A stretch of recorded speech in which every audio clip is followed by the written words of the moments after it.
Welcome, and thank you for joining us for another edition of Live by Heart Today. Show 53, New Beginnings. With your hosts, Don Spiegelberg and Wendy R. Wolf. Our show begins now. Streaming from Retro Earth Studio and brought to you by Learn to play jazz piano like a pro, by a pro, with Jazz Piano Pro Essentials at jazzpianopro.com. And wearehistorically.com. Conscious Brand Apparel. It's time for the next episode of Live by Heart Today. And here are your hosts, Don and Wendy. Hello, and welcome to the Live by Heart Today Show 53. This is a show designed to help you navigate change, uncertainty, and the new world we found ourselves in. We'll talk a little bit about science, a little bit about how our body works, a little bit about intuition, and we'll talk a lot about transformation. I'm Dawn Spiegelberg, posture therapist and coherence coach, and we're focusing on rebirth. Today's theme, new beginnings. With me for today's Heart to Heart is my co-host, Wendy R. Wolf, professional transformation facilitator. Welcome, Wendy. Hey, Dawn. Very grateful to be part of this show. What a perfect topic. Very, very timely for me. And actually, as you're talking, I realized, oh, look at my background. It's all got that beautiful spring green. It's got movement of water, so much about new beginnings. So what do you have to say? This is a great time of year to recognize the new beginnings, to recognize we've been in a bit of a box, and not just because winter is changing into spring, but because the whole last year, it was a year ago with so much uncertainty, and we didn't know what was going to happen. We hadn't been through the coronavirus event. Mm-hmm. And so this year is really, the sun seems brighter, although it's the same brightness. The ground smells fresher, although it hasn't really changed that much. So yeah, it's a great time of year. It's a great place to be. It is. It is. I'd like us to honor, if just before spring there was a bit of death, there was, darkness, there was winter, I think we should spend some time paying attention to that and honoring what we've been through, and it makes the spring even sweeter. Yes. Yes, because before death comes resurrection, and before the seed brings new life, it first falls into the ground and dies, and then breaks open. So it's a natural cycle that we go through, even the seasons. And I have trouble, honestly. I practice change, I share change, but the reason I do it is because it's hard. We've talked about this, and it's like, oh, I love summer, I love fall, but I don't want summer to end. Oh, I love fall, but I don't want fall to end. Oh, I love winter. I don't want winter. Right, like this is the world I live in. It's pretty funny. I like where I am, but it's so wonderful when the new comes. Yeah, it really is. I think about, honestly, the transformation between each. And it reminds me of my children being young, and transition was not easy. I recall learning the trick of giving them a 10-minute, time frame. Oh, we're going to leave in 10 minutes. Oh, we're going to leave in 5 minutes. And it worked really well. It gave them a chance to do quick what they wanted to do, even if it was the playground or something. And I learned that sometimes that 10 minutes actually turned into 20 minutes. So then I changed, because I didn't want them to perceive a 10-minute time frame as being 20 minutes long. So I wanted to be, a little more accurate, a little more with integrity with regard to time.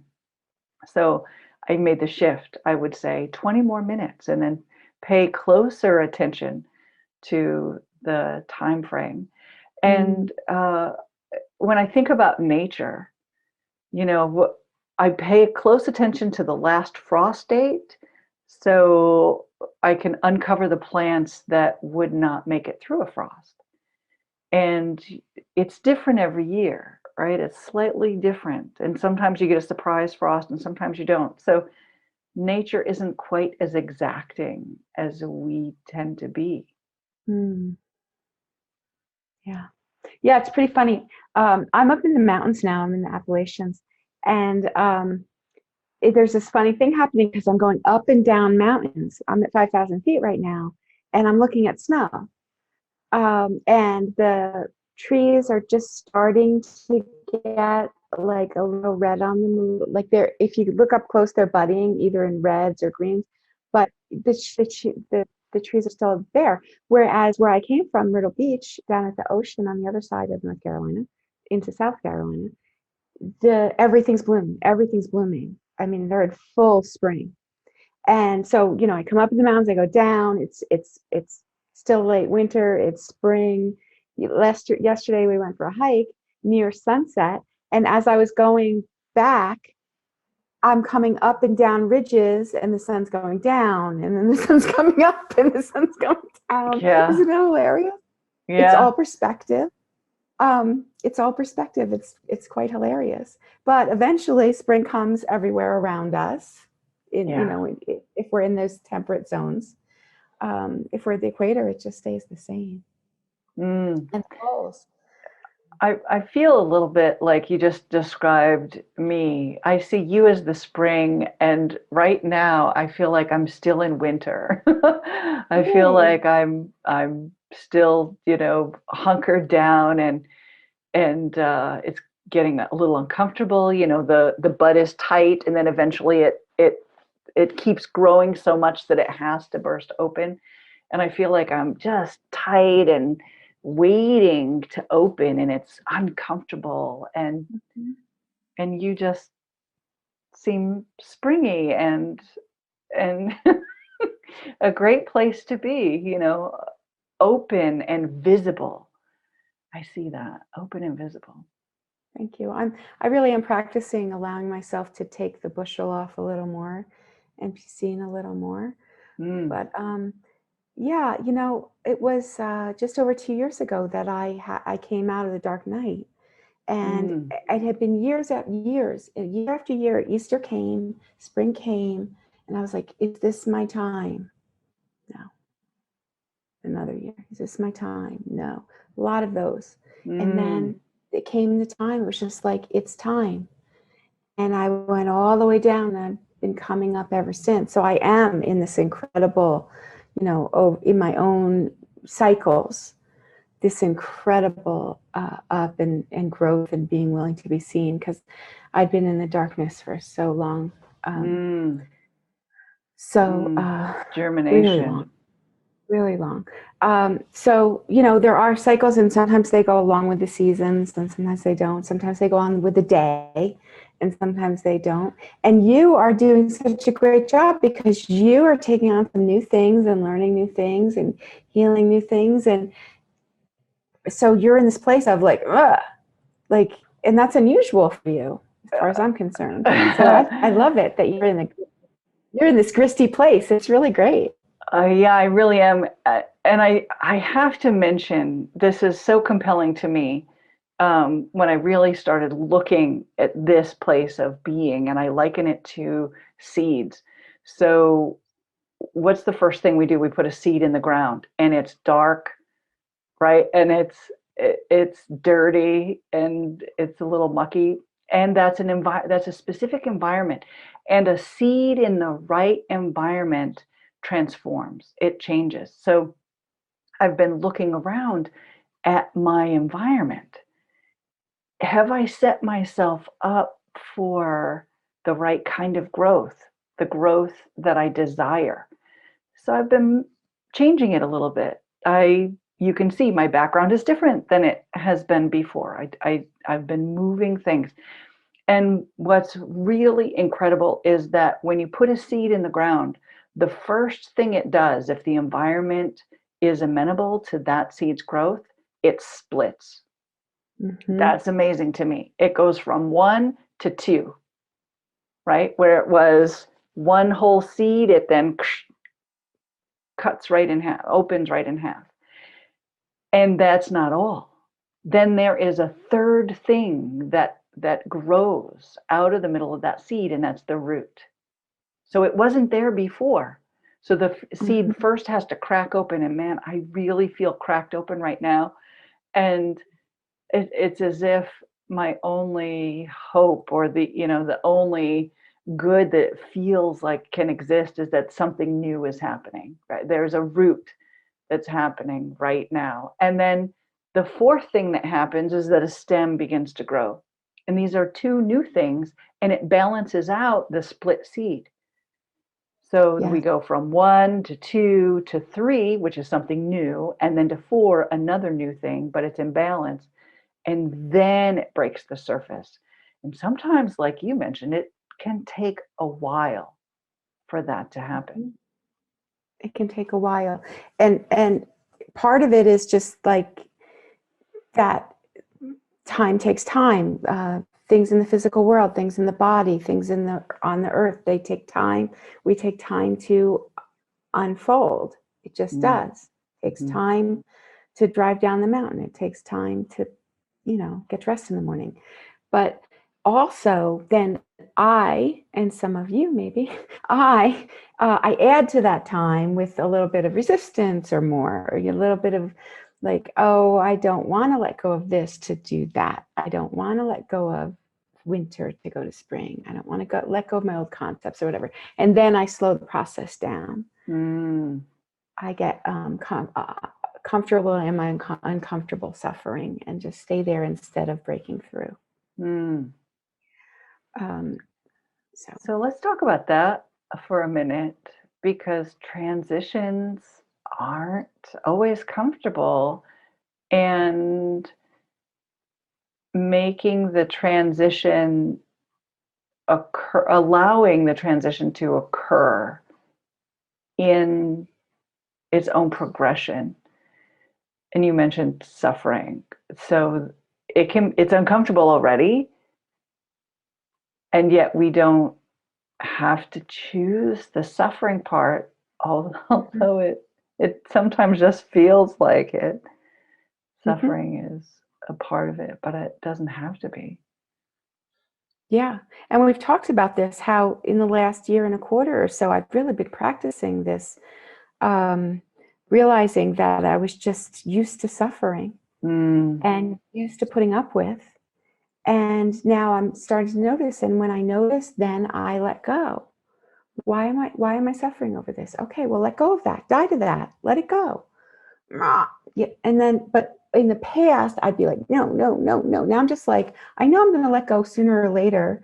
And in between, it's just going to be suffering. So how about I just let go?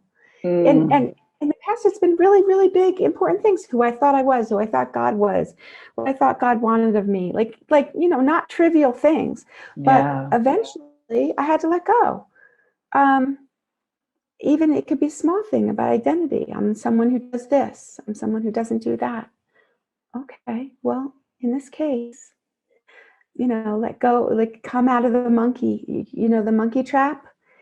They put their hand in and they grab the banana, but then they can't get back out with the banana. Oh, yeah. Right? That's what a lot of our suffering is. It's a lot of what my suffering has been. It's like, I don't want to let go of the banana. All right, we'll have fun with that. That's a beautiful example, because you can't eat the banana and you can't use your hand anymore. You're just walking around holding a banana with a, what is it, a gourd on it or something? And then they're trapped. Like, that's how apparently they catch monkeys. I don't know. That's the picture. So, I mean, and then we're vulnerable to whatever, whatever might happen. And so am I willing to let go and allow new? And that's the death part. That's the letting go part. And it's never easy, but it's always there. Every transition of consciousness, of soul, from one grade to another, from it's everything. There's this up and down, this, we come to a certain where the way it is wonderful, and then it's time to go. Then the sun sets, and it's dark, and that's a whole nother cycle. I've heard it called the universal law of rhythm. Yeah. In this reality, that's how it's part of the Earth game. So there's up and down. We're in the dichotomies, and we're going back and forth between them, between the yin and yang. That's just how it is. So it can be very uncomfortable, but the more I learn to let go and be like, what is the problem here? Why am I suffering? Why am I stuck? Why am I not moving forward? Why is spring not coming? Okay. Am I willing to let go? Yeah. You describe it so beautifully, because having been raised religiously, I've heard that phrase before: let go, surrender, release. And it's never been clear what we're letting go of, what we're surrendering. And your example was beautiful. We're surrendering to staying the same. Perhaps something that we want. If it's a monkey, they want that banana. So that causes me to look at things differently. What is it that I'm so desperately wanting that I'm not willing to let go and usher in something new? And that requires me to change. That requires me to see that it's possible to embrace something different, even though my understanding may be limited. Right, the monkey wants this banana in particular, and I can let go of that banana and perhaps get something better. Yeah, a whole banana tree. Yeah. Yeah, I mean, another biblical paradigm is leaving Egypt and going through all the wandering Desert, yeah. And then eventually coming into the new land and owning it. Big transitions, but is it worth it? Is it worth it? I mean, it takes a generation. It takes a lot of aggravation, but is it worth it to be free in the promised land? Mm-hmm. I was looking at a map at one point to see how big was that desert they were walking through. I'm kind of guessing it must have been a little bigger than it is now, because that was a lot of people to be wandering for years and years and years. Yeah, I think it was about far more than the here to there. As is us. That's what I'm saying. It's like, until we're ready, like that generation had to die. The people who were slaves couldn't go into they didn't have the consciousness that, I mean, as a paradigm, this is a metaphor. We can't bring our slaveness into our dominion. That's the identity. That's the identity. Wow, that's a beautiful picture. I hadn't been thinking about that. That generation of the metaphor of the generation of people who had been enslaved were not capable of entering the promise. That's how it seems. I mean, that's the metaphor. It's hard. I can't speak to the historical reality, and it's too painful, but the metaphor is very good. Yeah. Yeah. With that metaphor, let's take a short break. Let's give a shout out to our sponsors. Thank you, We Are Historically, for making this show possible. Shop online at wearehistorically.com. Hello, my name is Wendy R. Wolf, and I hope you come to my intensive. I'm really interested in working together with people who are big feelers, healers, also lovers, and leaders. These are the people that tend to be really paying attention to what's going on the inside and how we can help people from there, help other people. And I'm going to offer an intensive with interactive exercises so that we can become empowered as big feelers and healers and lovers and leaders.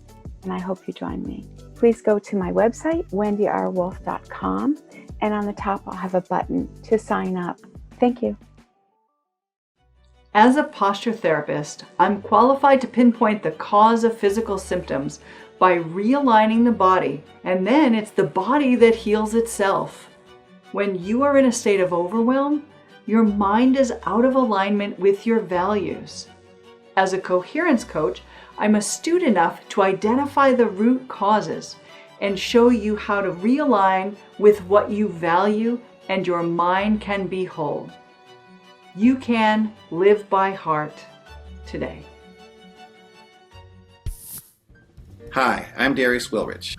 I instruct an online video course that teaches anyone how to play jazz piano like a pro with my proven step-by-step system that makes it simple to learn. Jazz Piano Pro Essentials. Learn the quickest way to start memorizing and playing scales today. Download my free Quick Start Guide. Welcome back to the Live by Heart Today show. Today is an interesting show. In referring to new beginnings and rebirth, there are so many metaphors for it. We just discussed one biblical metaphor, and the idea of a seed splitting open and developing a root and a stem and then leaves, all of those aspects of a seed are is a message inside the seed, but there isn't an actual root in the seed. So if you were to cut open a seed, you would not see the root. You would not see the stem and the leaves. And I believe that's important to understand, especially when we're going through our own dark night of the soul, when we feel broken open, when we feel the heaviness of it, and then take a look, we don't actually see what we're capable of. And is it possible for us to embrace a new possibility, a bigger possibility? Mm-hmm. What do you think about that?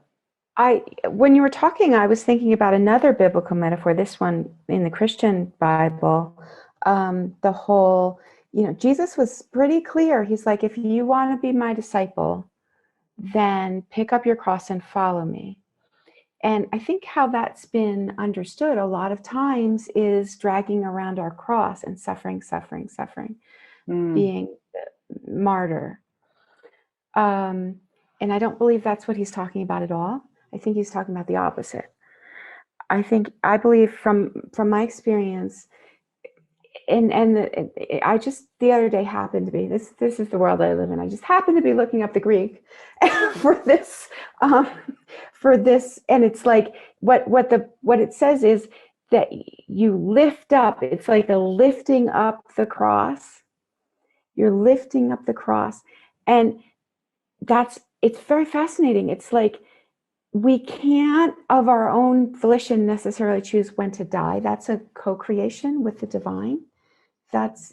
We can't choose when we die, but we can be willing. Okay, I'm going to take my cross. I'm going to lift it up. I'm going to be willing to get on it.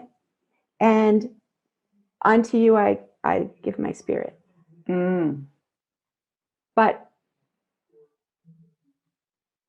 I can't do it myself. And so when I help people through these cycles, it's this incredible, it's a very feminine, receptive, releasing quality that's needed at that particular juncture.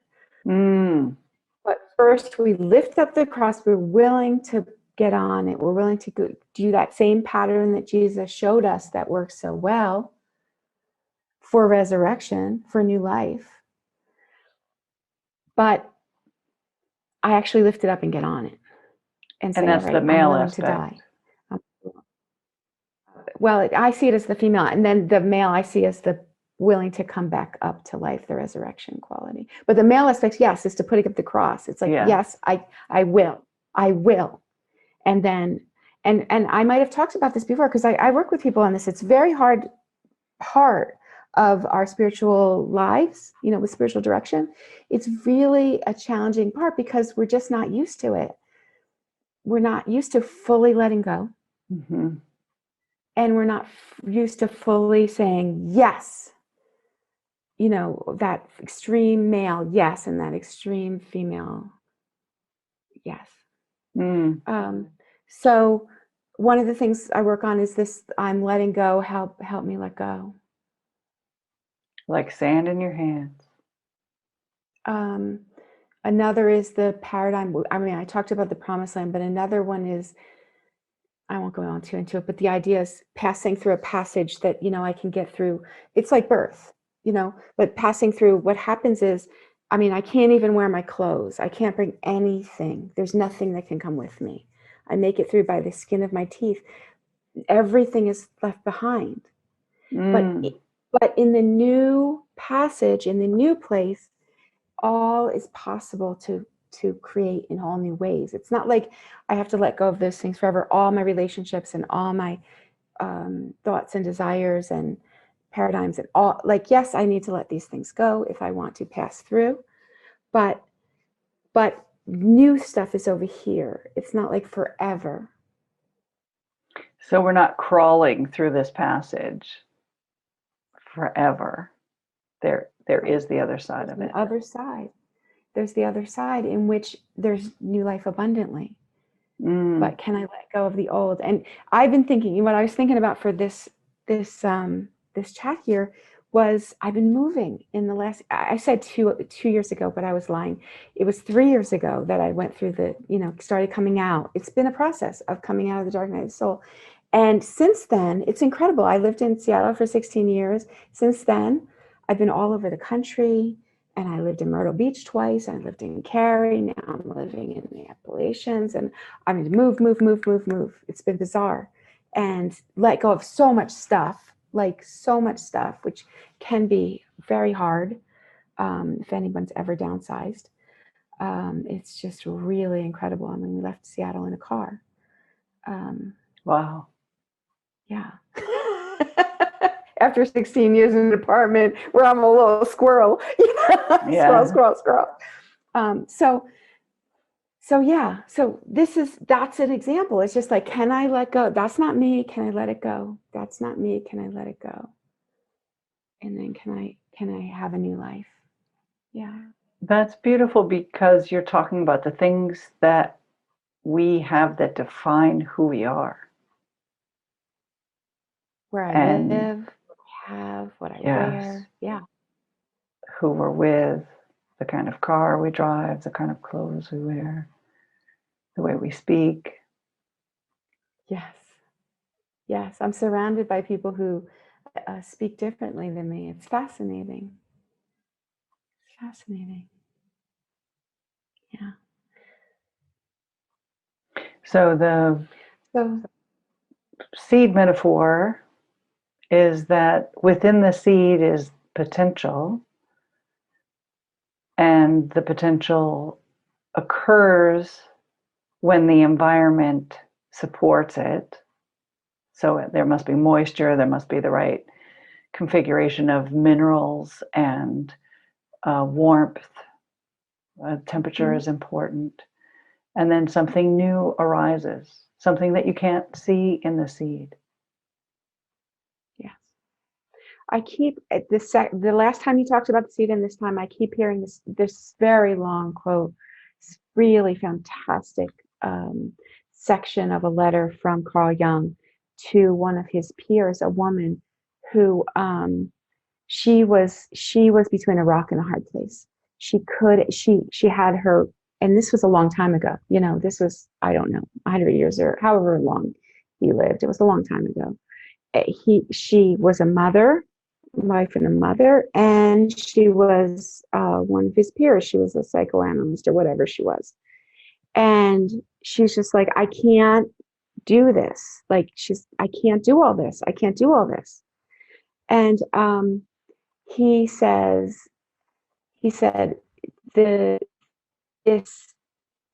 this agony that you're going through, This is good. It's very important that you don't let go of these aspects of yourself. This agony that you're going through is good, and you're going to keep going through it until you basically said, till you break open and a third way, a new way arises.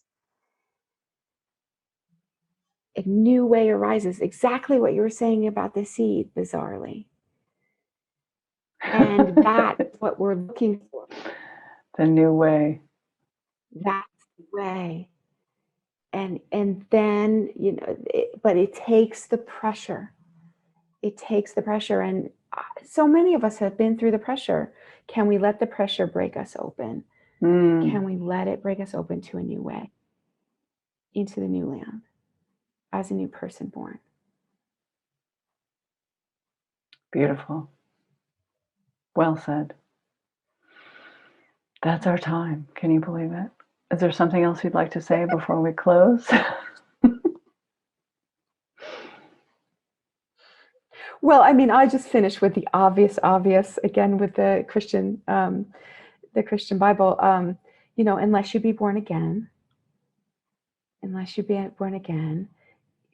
Jesus was talking to a specific person, by the way, in this, but it's pretty general.